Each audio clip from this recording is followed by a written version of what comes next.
미국의 어느 제재소 직원이 해고를 당했습니다. 그래서 오너하고 상관에게 그 복수심이 불탔습니다. 그래서 몇 달 동안 잡을 구하러 다니다가 되지 않아서 지쳐가지고 집에 돌아오면서 아내에게 여보, 나 자살하고 싶어. 이 말을 하니 아내가 이 말을 던졌습니다. 여보, 당신 기도해봤나요? 근데 그 말이 가슴에 확 감동이 와서 이 젊은 남자가 기도를 했습니다. 그래서 하나님으로부터 어떤 사인이 이 건축 일을 해라 하는 사인을 받아서 건축 일을 하니 참 잘 됐습니다. 5년 만에 이제 자리를 잡았습니다.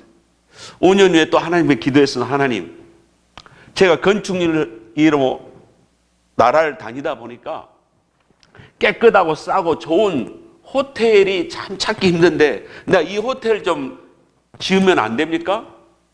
이 기도를 한 후에 호텔을 하나씩 짓기 시작했습니다. 그래서 나중에는 이 호텔이 몇 개가 됐느냐? 전 세계적으로 1,400개가 됐습니다. 이 호텔 이름이 뭐냐면 할리데이 인 호텔입니다. 이 할리데이 인 호텔의 창업자가 누구냐면 캐먼스 윌슨입니다. 인생에서 우리에게는 위기가 있습니다. 그 위기 속에 우리는 기도의 능력을 또한 체험해야 됩니다. 오늘 말씀은 예수님께서 주기도문을 가르쳐 주신 내용입니다. 우리는 어떻게 기도를 해야 될 것인가? 하나님은 어떤 목적으로 우리의 기도를 가르쳐 주고 계신가? 이걸 한번 함께 은혜를 나누도록 하겠습니다. 예수님은 기도의 모범자이십니다. 예수님께서 감난산에서 한적한 곳에서 기도를 마치심에 그랬습니다. 이 마쳤다는 말은 파워인데 이것은 마치고 매우 힘들게 마쳤다는 뜻입니다. 이 기도는 참 노동입니다. 우리가 낮에 열심히 기도하다 보면 식욕이 막 일어나고요. 밤에 열심히 기도하다 잠을 자면은 잠이 아주 깊은 단잠을 잘 수 있습니다. 예수님께서 공생애 시작하기 전에 40일 동안 금식 기도하셨죠. 예수님께 12제자를 기도하실 때도 힘써 기도하시고 제자를 뽑으셨습니다. 또한 예수님께서는 십자가에 죽으시기 전에도 겟세마네 동산에서 열심히 땀방울이 핏방울이 되기까지 기도하시고 이 영적 전쟁에서 나가셔서 승리하셨습니다. 이렇게 기도하는 예수님의 모습을 보고 제자들이 우리는 도대체 어떻게 기도해야 될까? 굉장히 궁금했고 예수님처럼 기도를 우리들이 좀 잘할 수 있다면 얼마나 좋을까? 이런 동기가 일어났습니다.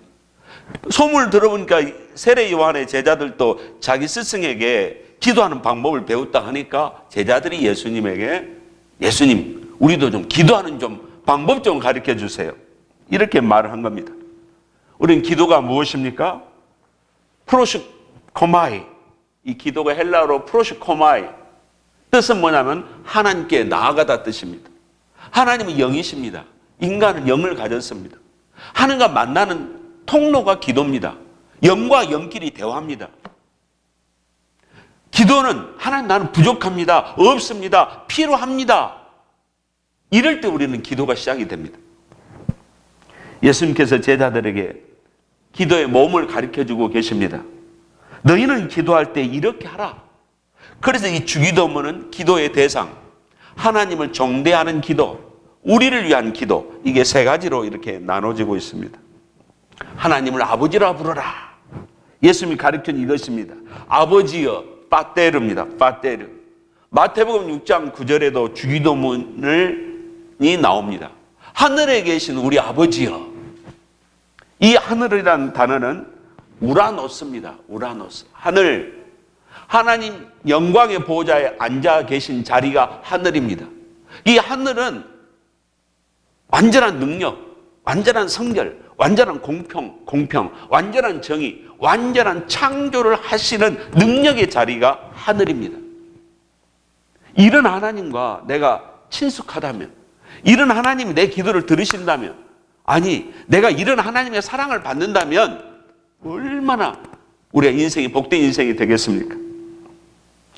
하늘에 계신 그 하나님이 야고보서 1장 17절에 온갖 좋은 은사와 온전한 선물이 다 위로부터 빛들의 아버지께로부터 내려오나니 그는 변함이 없으시고 회절하는 그림자도 없으시니라. 이게 하나님이십니다. 이 하나님을 파테르, 우리 아버지여, 우리라는 것은 우리 모두의 아버지십니다. 믿음이 있는 자, 하나님을 아는 자의 모든 영접한 자의 아버지십니다. 예수님은 전능하신 하나님을 그래서 파테르라고 부르라고 합니다. 다윗은 시편, 이 장장한 시편을 쓸 때 하나님을 어떻게 불렀습니까? 여호와 나의 하나님이요. 아버지라는 단어가 없습니다. 우리는 하나님 파테르 이 부를 때 얼마나 친숙하게 친밀하게 감동 있게 우리는 부르고 있습니까? 우리 아버지가 우리 5남매 중에 3명을 저부터 시작해서 동생 둘까지 해서 단체 기합을 주십니다. 그런데 공평하게 벌을 내리실 때도 둘째 동생에게는 공평하지 않는 것을 제가 피부로 느낍니다. 우리 여동생이 아빠 하면 우리 아버지가 뭔가 감정이 흔들리신 걸 제가 봤습니다. 그래서 우리 아버지가 매를 뗄 때도 둘째 여동생 어떻게 때리지? 제가 유심히 관찰했습니다. 그래서 어떻게 단체 기합을 받을 때 우리 여동생이 우리 아버지에게 아빠하고 애교를 피웁니다. 그래서 제가 속으로 기원했습니다. 동생아, 더 애교 피워. 더 우리 아버지 녹여. 아버지 화 좀 꺾어버려. 왜? 동생의 그 애교에, 아빠 이 애교에 우리 아버지가 녹아야 돼요, 지금. 그래야 나는 벌을 적게 받는 거야. 이게 하나님과 우리 관계입니다. 아버지. 이것은 아버지 눈빛과 내 눈빛, 내 감정과 아버지의 감정이 서로 교통이 될 때 이게 사인만 보내도 아버지는 내 마음을 알고 계십니다. 이 관계가 설정이 되냐 안 되냐 거기에 따라서 하나님과 관계가 어떻습니까? 땅의 관계가 해결이 됩니다. 하나님과 관계가 어떻습니까? 사람과 관계가 해결이 됩니다. 우리의 관계가 하나님의 관계가 나는 어떤 관계냐 이거 우리 한번 생각해 볼 필요가 있습니다. 아버지는 어떤 아버지십니까? 이사야서 49장 15절에 여인이 어찌 그 젖먹는 자식을 잊겠으며 자기 태에서 난 아들을 긍휼히 여기지 않겠느냐. 그들은 혹시 잊을지라도 나는 너를 잊지 아니할 것이라. 16절에 내가 너를 내 손바닥에 새겼고 그랬습니다. 하나님의 손바닥에 나의 모든 정보가 있습니다. 내 기질, 내 약점, 내 필요한 것, 내 부모, 내 혈통 다 손바닥에 있습니다. 하나님은 우리를 절대 잊지 아니하십니다.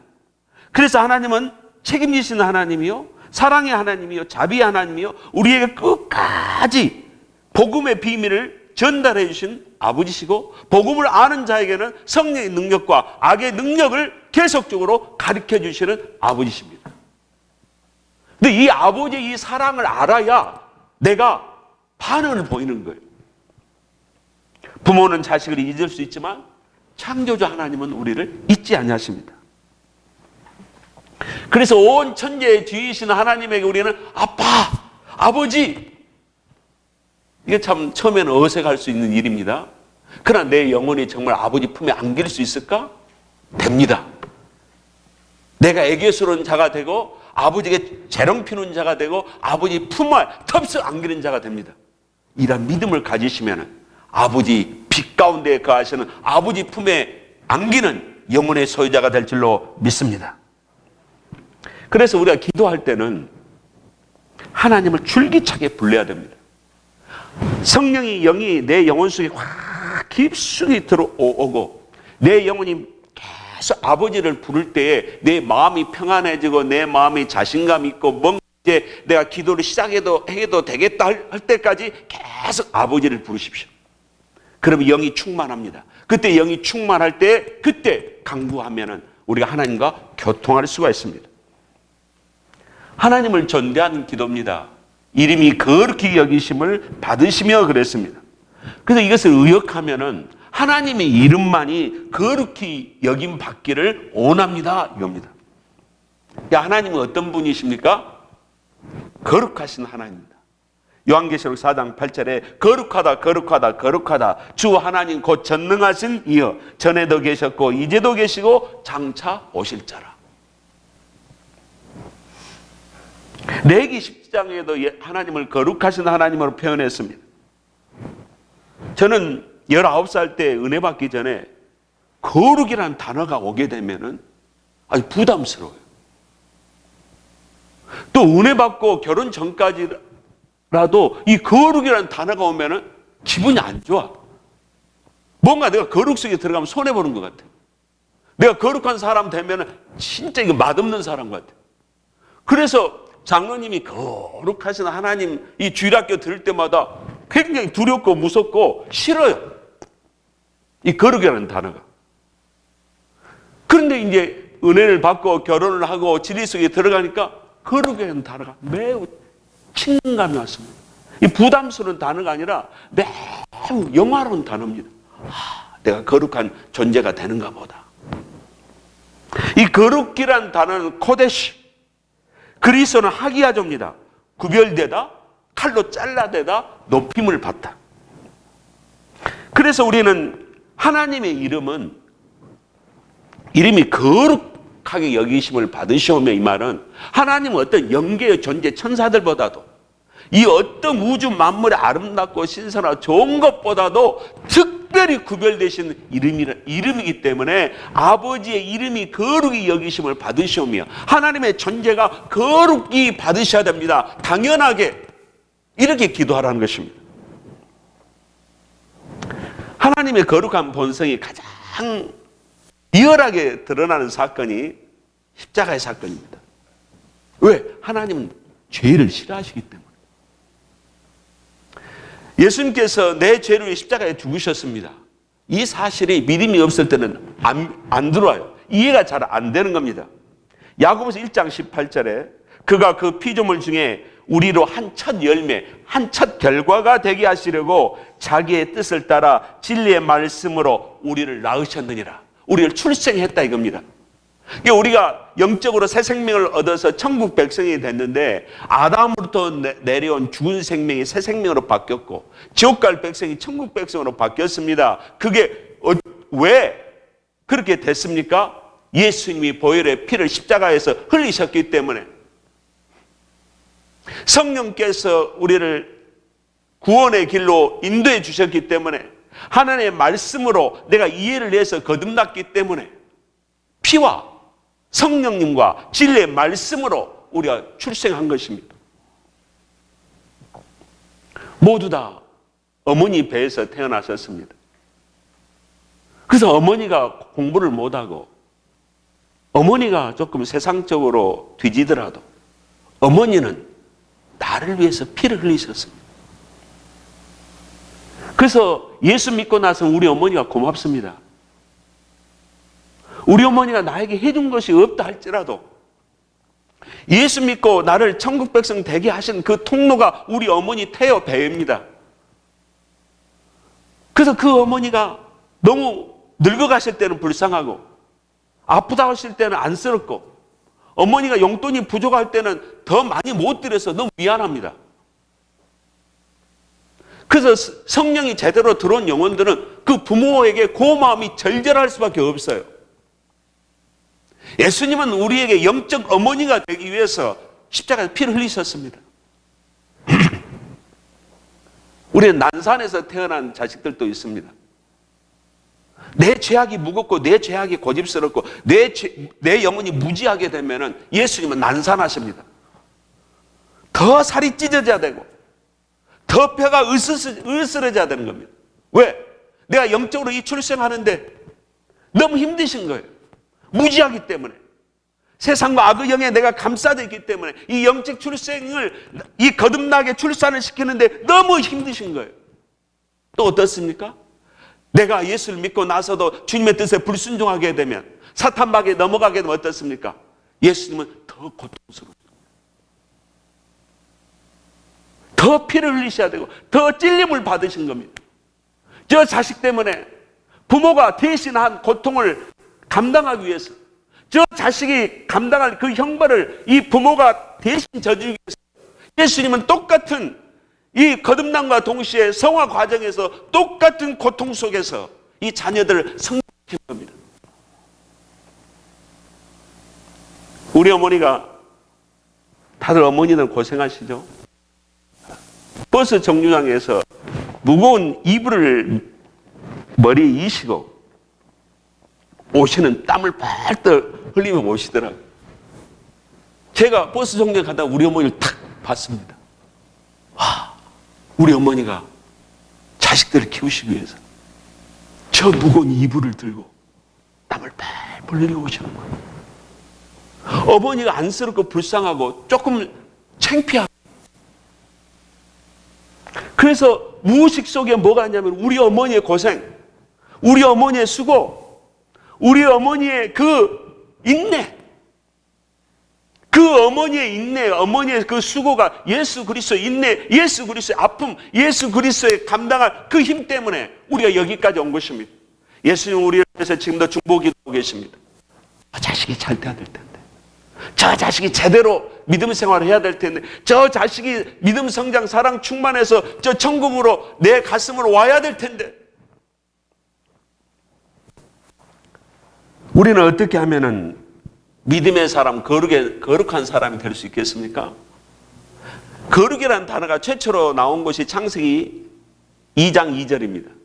7째 되는 날에 그 날을 거룩하게 하셨다. 그 날이 바로 안식일이라 그랬습니다. 초대교회 성도들이 안식일 날 뭘 했습니까? 안식일 날에 이스라엘 백성들이 뭘 했습니까?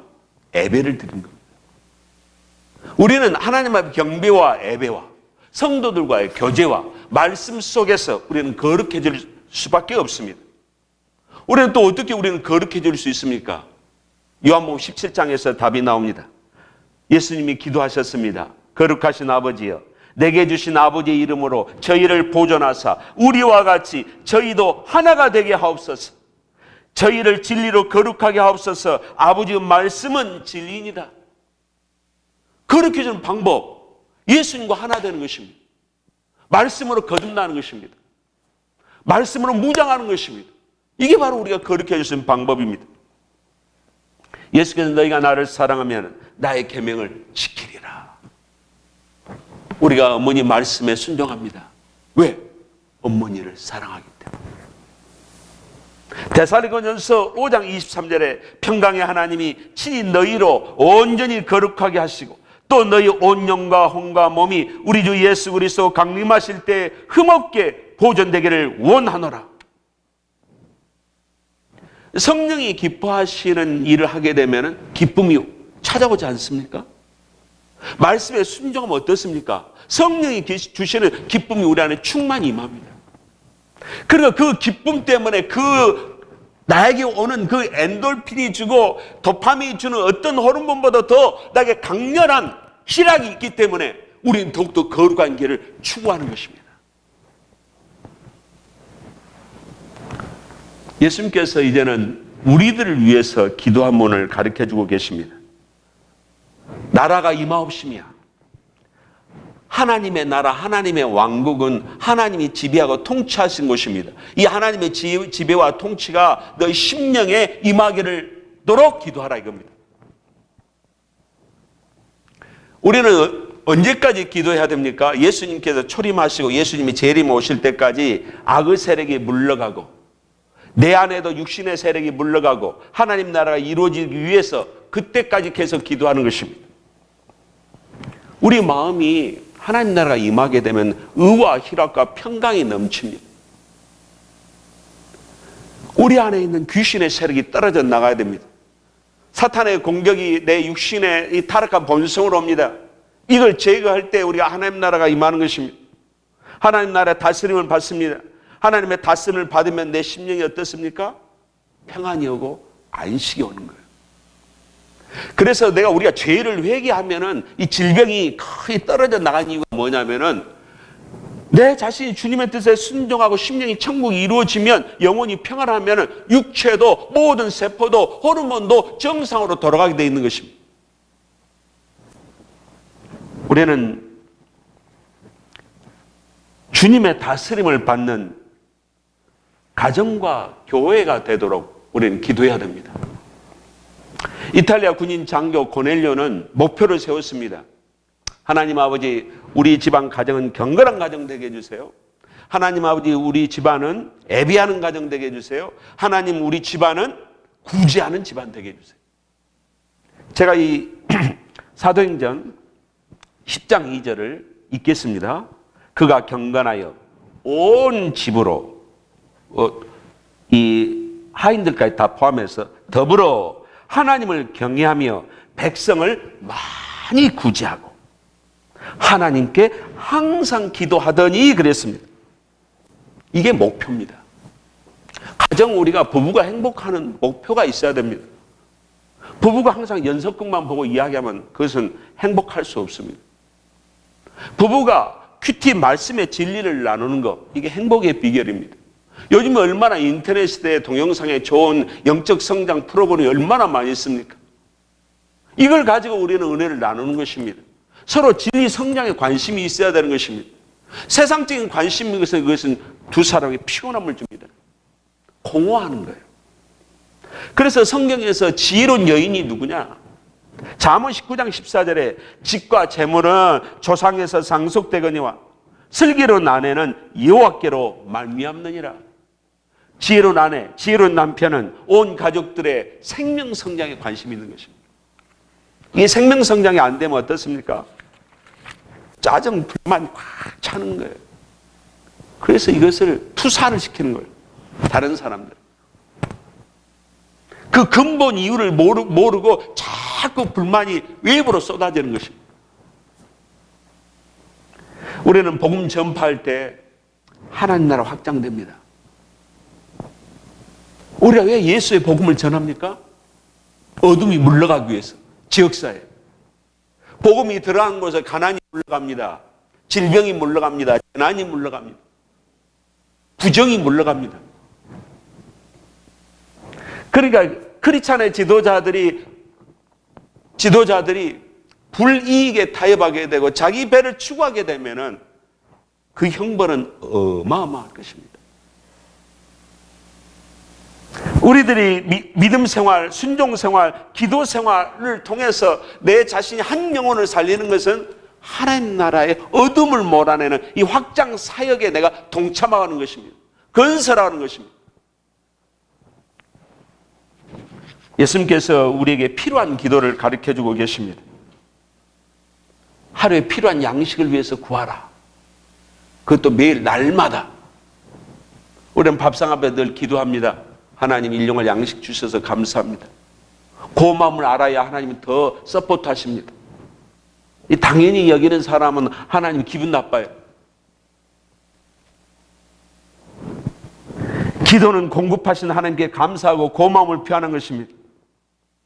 기도하는 것은 하나님 아버지 인생의 모든 여기까지 하나님이 나를 채우신 것은 하나님의 능력, 하나님의 은혜만이 가능하다는 고마움입니다. 그래서 기도는 내일의 근심과 염려를 이기는 힘을 우리에게 주고 있습니다. 우리에게 일용할 양식을 주옵소서.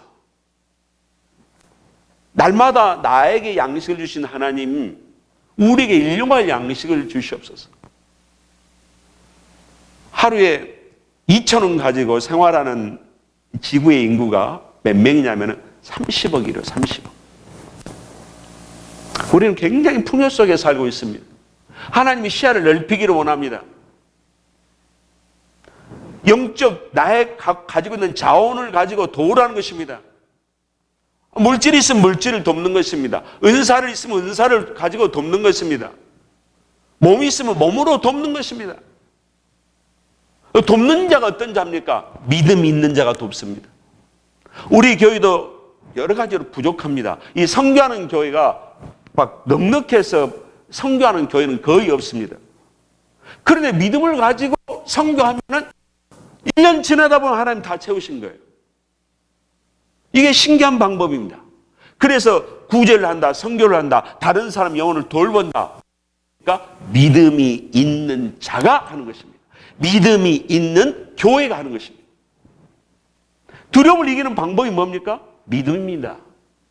이 믿음이 없으면은 우리 또한 천국과 지옥에 대해서 자신이 없습니다. 예수님께서 우리에게 용서를 위한 기도를 하라고 가르쳐주고 계십니다. 우리가 우리에게 죄 지은 모든 사람을 용서하오니 우리 죄도 용서하여 주시옵소서. 한국에서 밀양이라는 영화가 상당히 앤티 크리스찬들에게 호응을 받았습니다. 용서라는 참 어렵습니다. 쉽지 않습니다.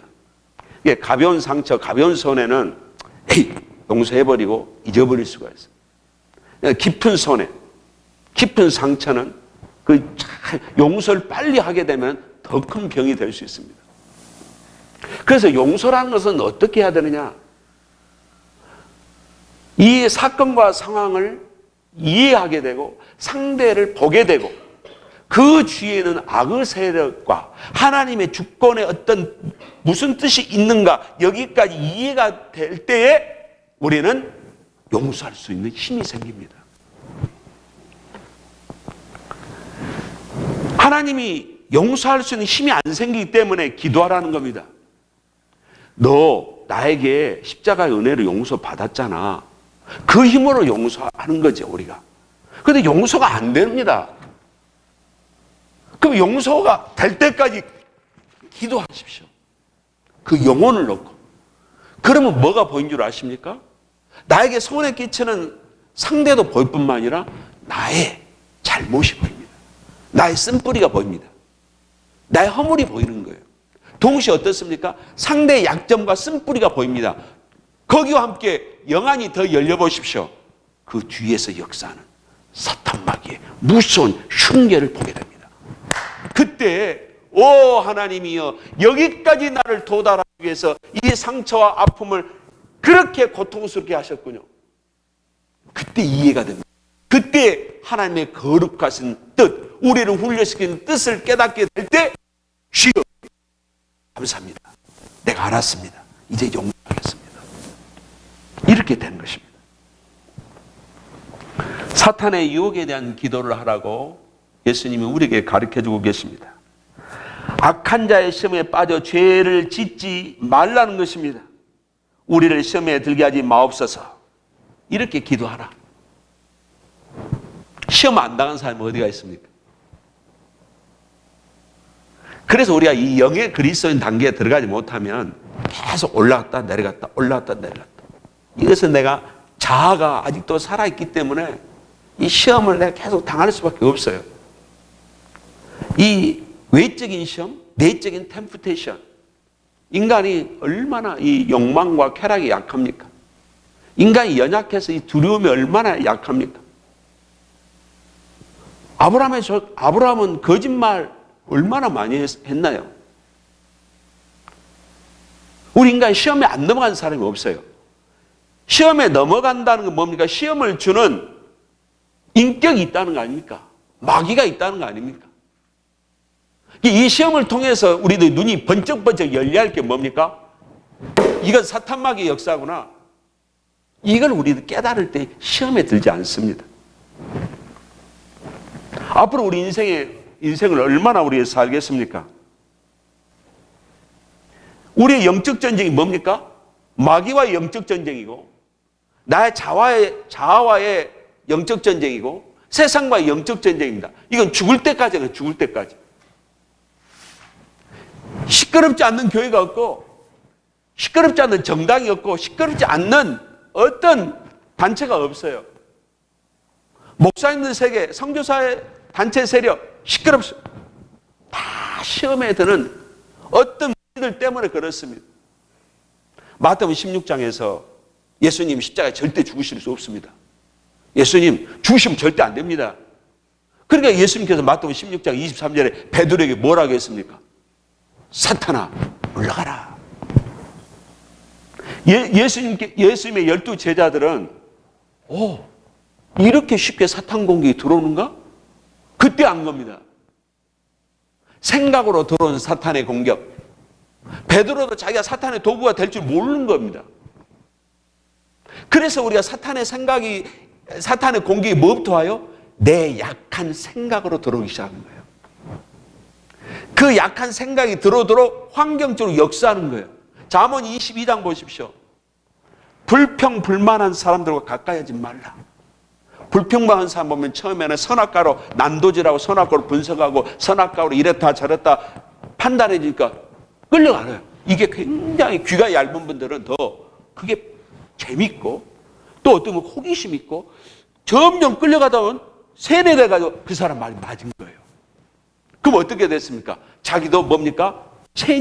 마인드가 딱 체인지 돼서 사물과 사건들을 그 사람이 판단했던 것으로 나도 보는 거예요. 그 사람이 신앙이 좋은 성도였다면 하나님의 관점으로 볼 겁니다.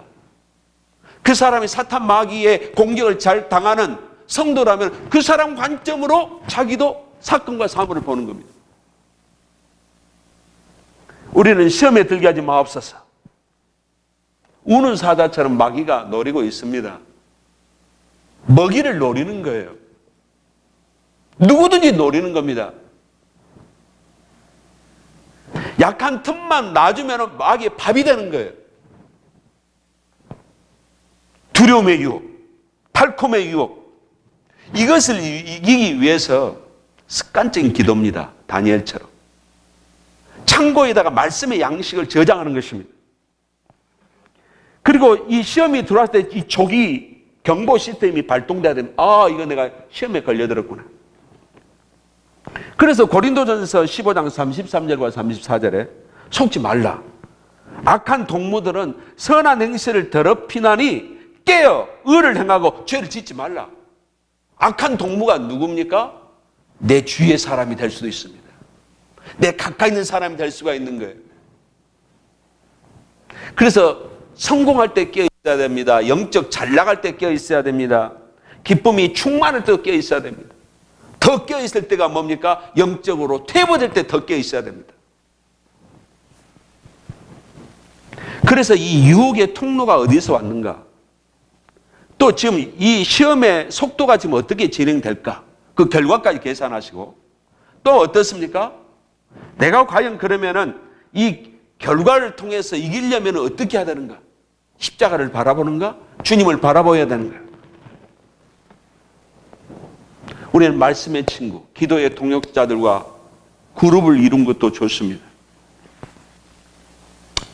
참 부부가 한 마음이 된다는 건 큰 축복이죠. 이게 안 될 때는 어떻습니까?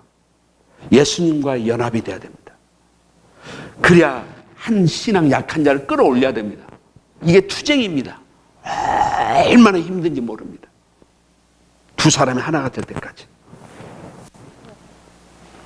기도는 마귀 역사를 쫓아냅니다. 기도와 금식 외에는 이 신의 역사를 이런 유가 없이는 쫓아낼 수 없느니라. 마태복음 17장 21절. 근데 우리는 기도 안 하는 거예요. 기도를 안 하니까 신앙이 항상 뭐예요? 시험 드는 거예요. 시험 든다는 게 뭡니까? 손해본다는 겁니다. 손해가 뭡니까? 눈에 보이지 않는 생명 성장이 안 된다는 거죠. 영안이 보이지 않는 세계가 안 보이는 거죠. 와, 이 마귀가 이렇게 강교하고 치밀하고 나를 갖다 이렇게 넘어뜨리고 쓰러뜨리는 전략을 이렇게 쓰고 있구나. 이게 안 보이는 거예요. 우리는 하나님을 의지함이 없이는, 예수님과 연합 없이는 이 시험을 못 이깁니다. 그렇기 때문에 이 주기도문을 하나님께서, 예수님이 가르쳐 주신 것입니다. 우리는 이 말씀을 이 시간에 정리하겠습니다. 예수님은 참 기가 막힌 기도 샘플을 우리에게 가르쳐 주신 것이죠. 이게 하나님의 계시입니다. 그러니까 예수님은 뭐예요? 그러니까 하나님이시라는 거예요. 기도 응답은 하나님과 관계에 달려 있습니다. 우리는 하나님과의 관계가 어떤 관계입니까? 나는 아버지를 부를 때 어떤 톤으로, 어떤 모습으로 나는 아버지를 부르는가? 하나님은 사랑이 충만하신 아버지십니다. 나는 하나님의 관계가 어떤 관계입니까? 하나님은 자기 자신과 대화하기를 기뻐하십니다. 우리는 하루 동안에도 얼마만큼의 시간을 내서 하나님과 대화하고 계십니까? 천하장사, 어떤 천하장사가 없어요. 기도하지 않냐고. 누구든지 시험에 넘어집니다.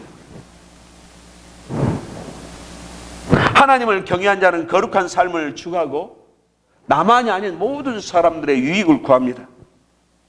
그래서 기도하는 자는 사탄의 이 공격을 미리 예방할 수 있는 능력이 있고, 이 공격을 받으면은 깨어서 승리할 수 있는 토양이 있는 사람들입니다. 그래서 우리는 기도하는 것입니다.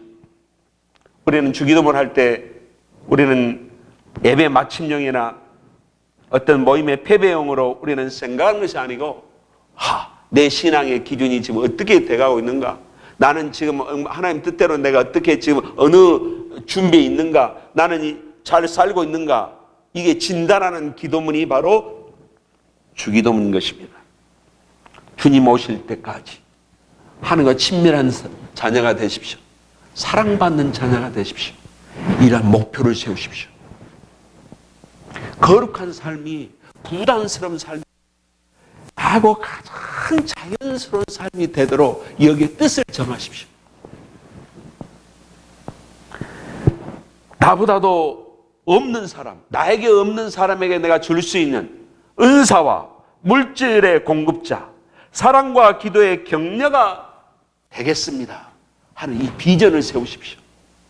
그러면 주님이 너는 나에게 제대로 기도문을 배워서 제대로 활용하고 매뉴얼대로 제대로 적용해서 아버지께 영광을 돌리는 하나님의 자녀라, 이렇게 우리를 칭찬하실 것입니다. 이런 은혜가 저와 여러분에 임하시기를 주 예수의 이름으로 축원합니다. 하나님 아버지, 참으로 저희들은 연약합니다. 또 어떨 때는 은혜를 모르는 자들입니다.